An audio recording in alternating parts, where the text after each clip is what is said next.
I saved a West Point graduate one time, an officer who was hiding in the bottom of his foxhole, shaking with fear, unable to go on in combat.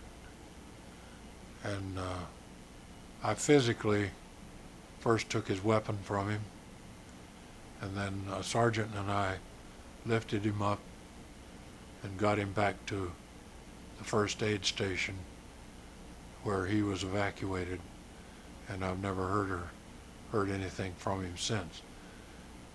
But this was a man who was trained for combat, went to the finest military school in the world, graduated, was commissioned an officer in the Army, and collapsed under the weight of all of that, and never saw combat after that.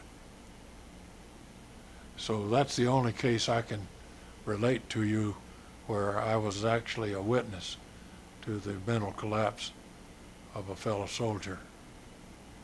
We were all scared. We were scared to death.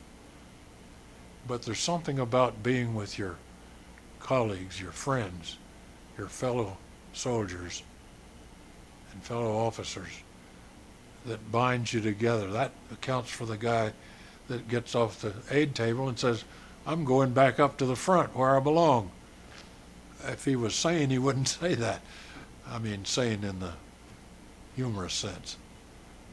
There's something that comes over a person after being exposed to combat that kind of melds him into the oneness of a unit, of a platoon, or a company, or a battalion, or a regiment. You become protective of each other in a way that can hardly be described.